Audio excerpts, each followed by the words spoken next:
কক্সবাজারে বাড়িতে ঢুকে গুলি করে একজনকে হত্যা, আহত দুইজন হাসপাতালে। ঘটনার তদন্ত করছে পুলিশ। জায়গা জমি বিরোধ হওয়ার কারণে এক পক্ষের সাথে কথা কাটাকাটি হয়ে এক পর্যায়ে একটা মারামারির ঘটনা ঘটে এখানে। 20-30 জন মিলে বাড়িতে ঢুকছে, আমার বাবাকে গুলি করে মেরে ফেলেছে। বগুড়ায় আশ্রয়ণ প্রকল্পের 2 শিশুকে নিপীড়নের অভিযোগে থানায় মামলা। মাগুরায় আসিয়ার কবর জিয়ারত করলেন জামাতের আমির। এই মেয়ের হত্যাকারীদের বিচার আমরা অত্যন্ত দ্রুত দেখতে চাই এবং বিচার কার্যকর হয়েছে, শাস্তি এটাও আমরা দেখতে চাই। সারা দেশে চলছে ভিটামিন A+ ক্যাম্পেইন। 6 থেকে 59 মাস বয়সী শিশুদের খাওয়ানো হচ্ছে ক্যাপসুল।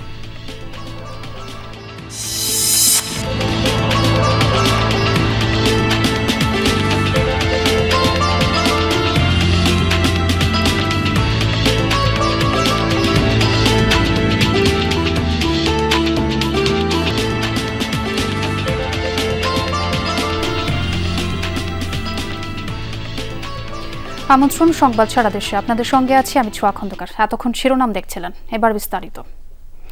কক্সবাজারে বাড়িতে ঢুকে হাবিবুল হুদা নামে একজনকে গুলি করে হত্যা করেছে দুর্বৃত্তরা। এ সময় আহত হন 2 জন। গত রাতে ঈদগাঁও উপজেলার ইসলামাবাদ এলাকায় এই ঘটনা ঘটে। সাবেক ইউপি চেয়ারম্যান আব্দুর রাজ্জাকের অনুসারীরা এই হত্যাকাণ্ড ঘটিয়েছে বলে অভিযোগ পরিবারের। তারা জানান, বৈষম্য বিরোধী আন্দোলনে ছাত্র জনতার উপর হামলা মামলায় গ্রেফতার হন তিনি।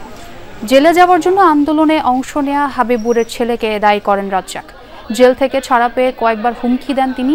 এরই জেরে গত রাতে কয়েকজন দুর্বৃত্ত বাড়িতে ঢুকে হামলা চালায় বলে অভিযোগ নিহতের পরিবারের।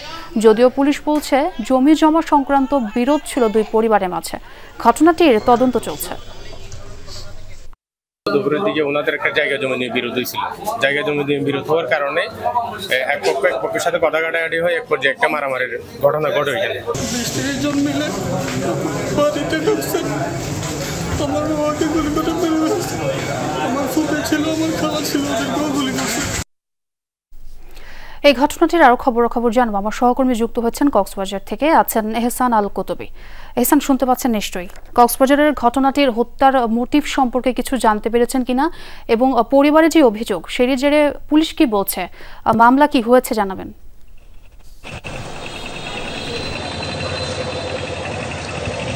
এখনো পর্যন্ত মামলা হয়নি, তবে 3 জনকে জিজ্ঞাসাবাদের জন্য নিয়ে আসা হয়েছে, পুলিশ সেটাই বলেছে। এবং আমরা প্রাথমিকভাবে পুলিশের কাছ থেকে যেটা পেয়েছি সেটা হচ্ছে তিনি অর্থাৎ ঈদগাঁও থানার ওসি, তিনি দাবি করছেন হচ্ছে জমি জমার বিরোধ। তবে পরিবারের যে সবার বক্তব্য হচ্ছে ছাত্র আন্দোলনকে কেন্দ্র করে, অর্থাৎ ছাত্র আন্দোলনে সাদিদ নামে যে মারা গেছেন হাবিবুল, তার ছেলে অংশ নিয়েছিলেন এবং ছাত্র প্রতিনিধি হিসেবে সে নেতৃত্ব দিয়েছে। এবং আন্দোলনের পরে যখন 5 তারিখের পরে আব্দুর রাজ্জাক যে চেয়ারম্যান, তিনি গ্রেফতার হয়েছিলেন, স্থানীয় চেয়ারম্যান, তার গ্রেফতারের পেছনে হাবিবুলের যে ছেলে সাদিদ, তাকে দায়ী করেছে আব্দুর রাজ্জাকের লোকজন। এবং এক পর্যায়ে গিয়ে গত 8 অক্টোবর কিন্তু আব্দুর রাজ্জাক গ্রেফতার হয়েছিলেন, অর্থাৎ এই যে ছাত্রদের উপর হত্যা মামলায়, হামলার মামলায়। এবং পরে 8 তারিখ সে গ্রেফতার হয় চেয়ারম্যান আব্দুর রাজ্জাক। এরপরে তিনি যখন জামিনে বের হওয়ার পরে সাদিদকে একাধিকবার যখনই দেখা হয় তাকে হুমকি দিতেন যে তোমার কারণে আমার গ্রেফতার হতে হয়েছে, এভাবে যেটা আমাদেরকে সাদিদ জানিয়েছেন। তো এটাকেই মূলত তারা দায়ী করছেন। এবং এই ঘটনার প্রেক্ষিতে গতকাল বিকেলে কিন্তু দুপক্ষের মধ্যে কাটাকাটি হয়, ধাক্কাধাক্কিতে হয়, মারামারি হয়, দুপক্ষের মধ্যে সংঘর্ষের ঘটনা ঘটে। এবং পরে রাত্রে 9টার পরে, মূলত 10টার আগে তারা যেটি।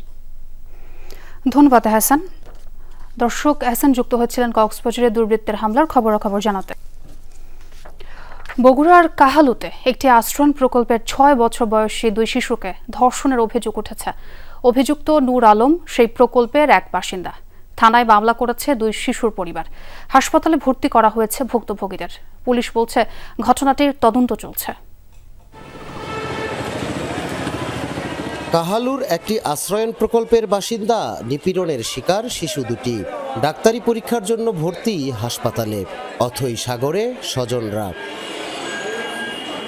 স্বজনদের অভিযোগ, গেল বুধবার প্রকল্পের বাসিন্দা নূর আলম প্রলোভন দিয়ে শিশু দুটিকে নিজের বাড়িতে নিয়ে যায়। ঘণ্টাখানেক আটকে রেখে চালানো হয় নিপীড়ন।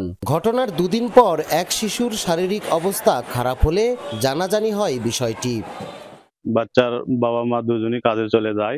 বাচ্চা ওখানে আবাসন প্রকল্পেই থাকে, খেলাধুলো করে। তখন ওই যুবক ওনার বাচ্চাগুলো ডেকে নিয়ে ঘরে নিয়ে যায়। এছাড়া সুবিধার লাই মধ্যে মিশেলে এরকম দুই একটা কথা জানা যায়। আরো একজনের বউ ব্যাপারে এই চাংড়ার কথা উঠলে এই চাংড়া খুব একটা ভালো লাগে। পুলিশ বলছে অভিযুক্ত নূর আলমের বিরুদ্ধে মামলা হয়েছে।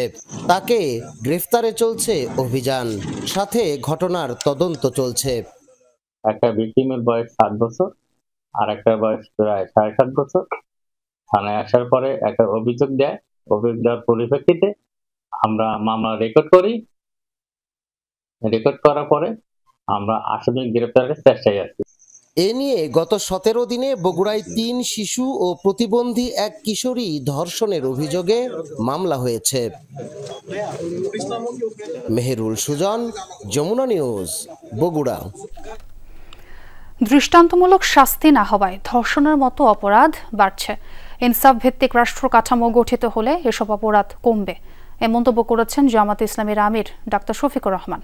আসিয়ার পরিবারের সঙ্গে সাক্ষাৎ করতে সকালে মাগুরায় যান তিনি। কবর জিয়ারত শেষে সংক্ষিপ্ত সভায় বলেন, যে কোনো প্রয়োজনে আসিয়ার পরিবারের পাশে থাকবে জামাতে ইসলামী।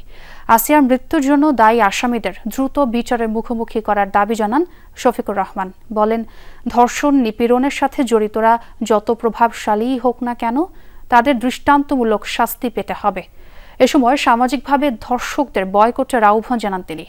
কবর জিয়ারত শেষে আসিয়ার রুহের মাগফিরাত কামনায় মোনাজাত করেন জামাতে আমির। এরপর আসিয়ার গ্রামে বাড়িতে তার পরিবারের সঙ্গে সাক্ষাৎ করেন তিনি।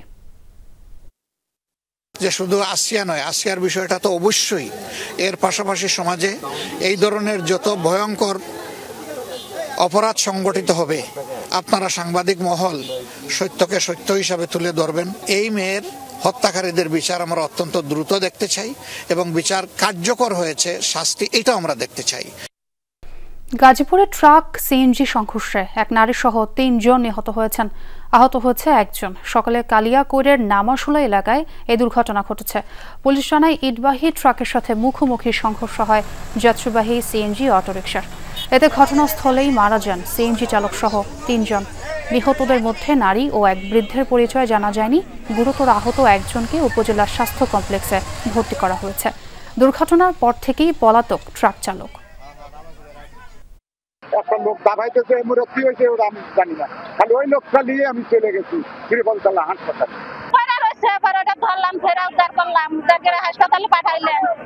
আবার মুরব্বীটা ধরলাম। 3 জনের লাশ পাইছি, একজনের লাশ শনাক্ত হয়েছে, আর 2 জনের লাশ আমরা চেষ্টা করতেছি শনাক্ত করার জন্য, আর বাকি কার্যক্রম প্রক্রিয়াধীন। সারা দেশে চলছে ভিটামিন এ প্লাস ক্যাম্পেইন। 1,20,000 কেন্দ্রে চলছে এই কার্যক্রম। 6 থেকে 59 মাস বয়সে মোট 2,22 লাখ শিশুকে খাওয়ানো হবে ক্যাপসুল। সকাল থেকেই ইপিআই কেন্দ্রগুলোতে সন্তানদের নিয়ে ভিড় জমান অভিভাবকরা। 1974 সাল থেকে প্রতি বছরই অপুষ্টিজনিত অন্ধত্ব নির্মূল ও শিশু মৃত্যু প্রতিরোধে নীল ও লাল রঙের ক্যাপসুল খাওয়ানো হয়ে থাকে। বছরে 2 বার এই ক্যাম্পেইনের মাধ্যমে 98% শিশুকে ভিটামিন এ টিকা খাওয়ানো হয়। ভিটামিন এ বাচ্চাদের শরীরে রোগ প্রতিরোধ ক্ষমতা বৃদ্ধি করে, বাচ্চাদেরকে সুস্থ রাখে এবং অ্যাক্টিভ বাচ্চা হতে সাহায্য করে। বিভিন্ন অসুখ বিসুখ থেকে যাতে রক্ষা পায়, আর ভিটামিন এ বাচ্চাদের জন্য খুবই জরুরি একটা উপাদান। 6 মাস থেকে 11 মাস 364 দিনের বাচ্চাদেরকে নীল ক্যাপসুল খাওয়ানো হবে এবং সেই সাথে আমাদের 12 মাস থেকে 59 মাস 364 দিনের বাচ্চাদেরকে লাল ক্যাপসুল খাওয়ানো হবে। ক্যাম্পেইনের খবর জানবো, রাজশাহী থেকে যুক্ত হয়েছেন সহকর্মী Tareq Mahmud. Tareq, vitamin A plus campaign কেমন চলছে? কতজন শিশুকে ক্যাপসুল খাওয়ানো হবে, কি তথ্য আছে আপনার কাছে? ক্যাম্পেইন কিন্তু চলছে এখন পর্যন্ত সকাল 8টা থেকে শুরু হয়েছে রাজশাহী সিটি কর্পোরেশনের যে ওয়ার্ডগুলো রয়েছে ওয়ার্ডগুলোতে, এবং আমি যতটুকু দেখতে পাচ্ছি যে 8টা থেকে কিন্তু বিকেল 4টা পর্যন্ত এই কার্যক্রম চলবে। এবার রাজশাহী সিটি কর্পোরেশনের ব্যবস্থাপনায় রাজশাহী নগরীতে 66,620 জন শিশুকে কিন্তু ভিটামিন এ ক্যাপসুল খাওয়ানোর যে লক্ষ্যমাত্রা সেটি নির্ধারণ করা হয়েছে। এর মধ্যে 6 থেকে 11 মাস বয়সী যে এই শিশু যেগুলো রয়েছে 8,715 জন শিশুকে একটি করে নীল রঙের ভিটামিন এ ক্যাপসুল, এবং 12 থেকে 59 মাস বয়সী যারা রয়েছে তাদেরকে 57,905 জন শিশুকে কিন্তু একটি করে লাল রঙের যে ভিটামিন এ ক্যাপসুল সেটি খাওয়ানো হবে। এবং ভিটামিন এ ক্যাম্পেইনের আমি যতটুকু দেখতে পাচ্ছি রাজশাহীতে সুষ্ঠুভাবে এখন পর্যন্ত সফলভাবে যে বাস্তবায়নের লক্ষ্যে মোট 384টি কেন্দ্রে 768 জন স্বেচ্ছাসেবী তারা নিয়োজিত রয়েছে, তারা কাজ করছে। সকাল থেকেই রাজশাহীর নগরীর বিভিন্ন এলাকা থেকে অভিভাবকরা আসছেন, এসে কিন্তু বাচ্চাদের নিয়ে আসছেন এবং ভিটামিন এ ক্যাপসুল কিন্তু খাওয়াচ্ছেন, এবং সেই সাথে সাথে বিকেল 4টা পর্যন্ত কিন্তু এই ক্যাম্পেইন চলবে এবং অভিভাবকরা বিকেল 4টা পর্যন্ত নিয়ে আসবেন। যাদের খাওয়ানো হয়নি তাদের বাসা বাড়িতে গিয়েও কিন্তু স্বেচ্ছাসেবীরা খাওয়াবেন বলে আমরা জানতে পেরেছি। ছোয়া। জি তারেক, ধন্যবাদ আপনাকে ক্যাম্পেইনের খবরাখবর জানানোর জন্য। সরকার বদলায়, তবে পরিবর্তন হয় না কুমিল্লার গোমতীর দুই পাড়ের মাটি কাটার চিত্র। রাজনৈতিক প্রভাবে গেল কয়েক বছর ধরে নির্বিচারে মাটি কাটায় ক্ষত বিক্ষত বহু জমি, হুমকিতে শহর রক্ষা বাঁধ। রাতের আধারে গোমতী নদীর দুপারে ফসলি জমির মাটি কেটে এভাবেই নিয়ে যাচ্ছে দুর্বৃত্তরা, যা চলছে বছরের পর বছর।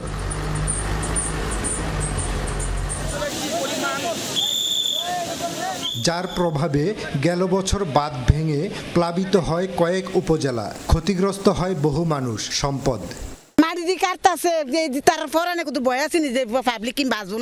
সারা রাত্র কাটাইছি, আমরা বান দিছি, ইয়া করছি, আমরা তো কেউ শুনে নাই। তো তারা ফাইনাল বুটের তারা তো মনে করেন টাকা খাইয়ে তারা মনে করেন দিতেছে গাড়িগুলো।